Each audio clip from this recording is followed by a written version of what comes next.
Good morning guys! It's December 28 and 7:30 AM na. Maaga tayo nagising ngayon kasi sabi nung maglilinis ng aircon. Kasi papalinis ko yung aircon. Yung split type tsaka yung window type. Kasi yung split type, 7 months na atang hindi nalinis. Tapos yung window type parang mag-iisang taon na ata hindi nalinis yun. Anyway, sabi kasi nung maglilinis, alas 7 daw ngayon, 7:30 na wala pa rin sila. So, hindi natin alam. Ito, chat ko na lang ngayong 7:30 kasi nagbigay ako ng palugit na 30 minutes na i-chat natin ngayon para i-confirm natin kung tutuloy sila. Kasi supposedly by Saturday pa daw yung schedule sana na libre sila. Kaso nga lang, wala kami dito ng Saturday. Tingnan natin kung ano mga mangyayari mamaya, kung tutuloy yung pa-cleaning ng aircon at saka kung ano pa yung mga mangyayari sa bahay natin. Sa buhay natin mamaya. Meron pala akong hindi na isamang i-vlog na update sa inyo dito sa bahay. So dito sa banyo nila mama kasi may natanggal na tiles. Dito. Ayan, yung dalawa dito. Kung naalala nyo guys, dun sa nilapit ko na sa kanila yung concern na yun dati. Kasi sabi ko, bakit nagbibitak-bitak? Basta nangyari dito guys, bigla na lang, di ba dalawang tiles, bigla na lang umangat na ganun. Buti nga hindi siya nalaglag eh. Ayun siya. Hindi nalaglag. Ngayon nyo Di ba, niraise ko na yung concern na yan before eh. Nasabi ko, iayos yung pagkakasemento ng tiles dito. Tapos, ambot. And by the way, niready ko na, inalis ko muna yung TV rito para ma-clean tong split type natin. And yun, magkakape muna ako saglit. Naisip ko lang mag-vlog kasi just in case, kung hindi man matapos itong vlog natin ngayon or kung wala mang maging ganap, edi by tomorrow, tutuloy natin ulit. Balik loob tayo sa pag-vlog kasi medyo hindi naman tayo busy ngayon. And yun, maya na ulit.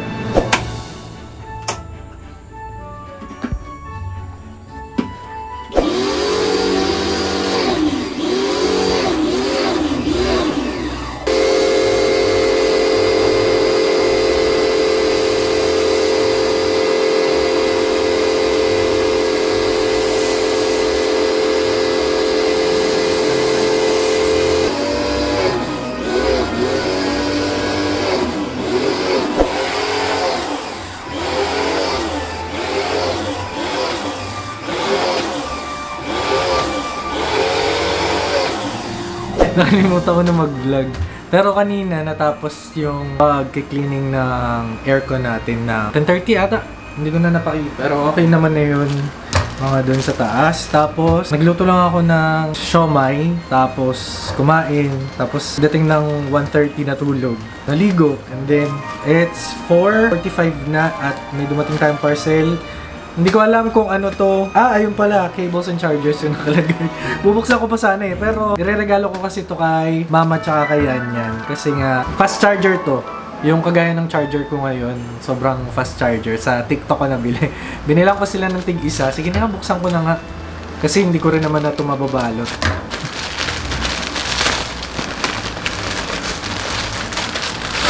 Muna natin, baka mamaya pag inabot ko to dun, iba pala yung laman dito. Ba't parang iba yung package nito kaysa nung bumili ako?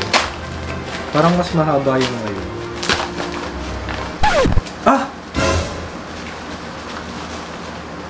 Buy one get one? Akala ko buy one get one kasi dalawa. So, fast charger cable tsaka fast charger adapter pala to.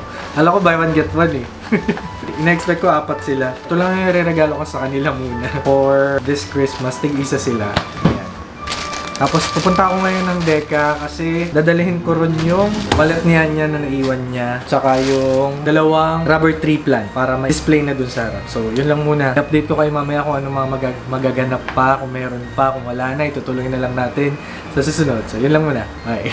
I'm thinking of you in my sleepless solitude tonight. If it's wrong to love you, then my heart just won't let me be right. 'Cause I'm drowned in you and I won't pull through without you by my side. Okay guys, kanina pa ako nakauwi. Actually, it's 11 PM na.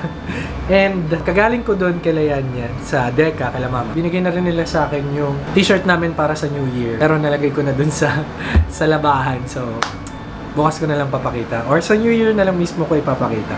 Pero, pagbalik ko kanina, si Kuya humabol. Ay, hindi naman pareho pala. Sa Lazada isa and then the other one is from TikTok Shop. Ito, kasi may dumating din kanina pala. Ano nga pala yung dumating kanina? Asa may dumating kanina? May dumating kanina eh. Ay, yun pala. Yung pala yung dumating kanina, yung charger pala na regalo ko din kay Mama tsaka kay Yanyan. Ay, ang talim naman ng gunting. Ba't kasi magugunting pa? So, this one is a filter. Gusto mo yung sinabi ko na agad. Hindi ko pa nabubuksan. This one is a filter, coffee filter. Ito, ayan. Coffee filter siya. Kasi 'di ba, mga ground coffee ako diyan. Ground coffee beans rather. Tapos meron akong pang-grind ng coffee beans. Tapos meron din naman akong French press. Kaso lang kasi, 'di ba, pag French press kasi hindi ganoon kasala yung yung mga sapal-sapal talaga. So, hindi natin masyadong ma-enjoy yung dulo na part ng kape. So, bumili ako nito. Kasi iniisip ko kung mag-filter ako na papel, ayan, tingnan nyo yung sieve nyo. Ayan. Naku, malolobat pa. Wait lang, hanapin ko muna yung isang baterya. Ayan. After 20 minutes, ayan, nakabalik tayo. Kasi 5 minutes, sinanap ko yung dalawang spare na battery ko. Tapos, trinay ko dito, parehong drained. So, nag-charge muna tayo at least 15 minutes. Para, ayan, okay. Tapos yun, sa 15 minutes na yun, pinapanood ko muna ulit yung vlog namin sa sa Pampanga, sa Riot Pampanga, yung staycation namin. Hindi nyo pa napapanood yun, ililink ko yun dito. Sige, pakipanood na lang. And tuloy tayo dun sa ating mini haul. Next naman, ito, pinili ko para saan? Dun nga, maisama dun sa binibenta kong G7X. Pero since, ayun nga, sabi nila at Rachel ni Des, shoutout dun sa dalawa, na pwede naman na ilagay ko, indicate ko na hindi kasama yung memory card. Kasi nga, ang mahal na ng memory card ngayon, Diyos ko. Yan, oh, tignan nyo. For 256 gigabytes, ayan na yung presyo niya. O, nasa 1,695 na, Diyos ko. Sa market, mas mahal pa. Ito yung memory card nito, 1 terabyte. Nasa 1 plus lang. 1 plus ba? Nasa 2. Pero ayun nga, tinuloy na natin yung pagbili nito kasi ito, micro SD, pwede naman, may adapter naman tayo dyan. Pero pwede natin siyang gamitin sa GoPro. Speaking of GoPro, ito yung GoPro natin. And tapos, ito namang isa, pwede siyang sa drone. Or, dito nga, kapag naubos yung 1 tera. For sure naman, di maubos yung 1 tera. Anyway, yun lang. Ano pa ba? Tingnan na lang natin yung mga mangyayari sa mga susunod pa. Siyempre wala na ngayon kasi anong petsa na, gabi na. And let's check kung ano pa mangyayari sa mga susunod. By tomorrow, tingnan natin. So yun lang muna for tonight. Bye. Hello guys.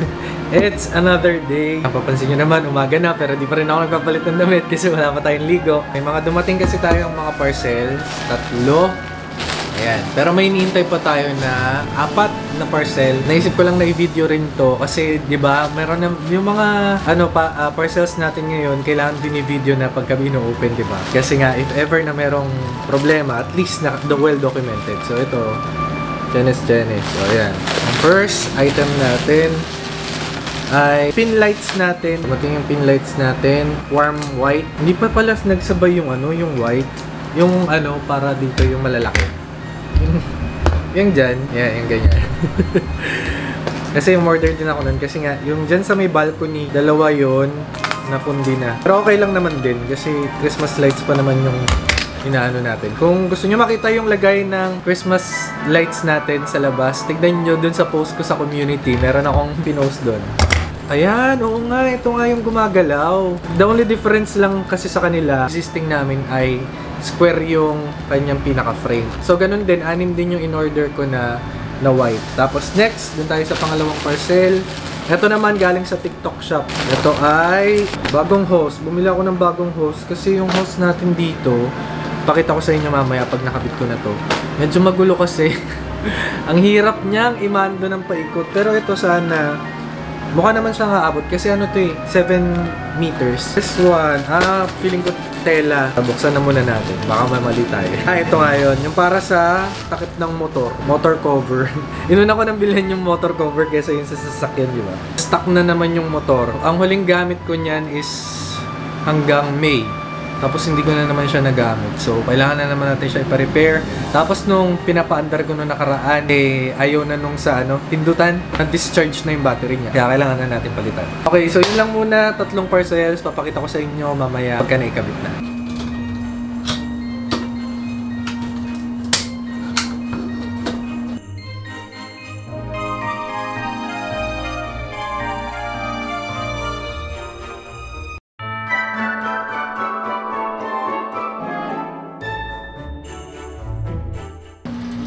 Okay guys, ito na natin yung issue. Ito pala yung issue. Pagkabilog, tignan nyo, oh. Pagka inurong ko, kakainin na lahat yan. Pero ewan, baka sakto naman. Teka nga, try ko. Pero bago yun, test na muna natin. O diba? Oh. Nailaw naman. Yun nga lang. Hindi siya kasya dito. Pero naisip ko, gagawa na lang ako. Baka pumutol na lang ako dito sa side na to. Tapos, yun, ipangkakalang ko dito para hindi siya malaglag or hindi siya pumasok mismo sa loob. Tapos kung nakikita nyo sa vlog, ewan ko kung visible sa vlog itong ilaw na to kasi medyo kumukurap-kurap na siya. So, pag dumating yung puti, kakabit na lang natin siya direkta. Tingnan nyo yung ginawa ko solusyon. Hindi naman na siya pansel. May ano nga lang doon, konti po. Pero mauurok pa natin yun. Band-aid solution. Kasi mali pala eh. Akala ko perfect na yung bilog eh. Ayan siya. Yun. Okay na. Ito naman yung before hose. Pakita natin yung after. Ayan na. Ngayon na lang. Ito kasi pang ano to, pang car wash. Pero nakahiwalay naman. Kasi ayusin pa natin yan. Pero ayan na. Ang liit na lang ng space na kinukonsumo. Ayusin pa natin yan. Pati ito, ibabalik pa natin dito sa kabila kasi nilalagay natin yan sa stock room. Kaya ako lang nilagay dyan. Kasi ano yan eh, mga basta pang halaman. Yung pang motor, hindi ko pa nilalagay. Ito yan. Kasi hindi naman na siya nainitan doon, pero pagka lumabas tayo naman yung mainitan. Tignan natin kung meron pang mga magiging update sa susunod, pero ayun. Yan na lang muna for now.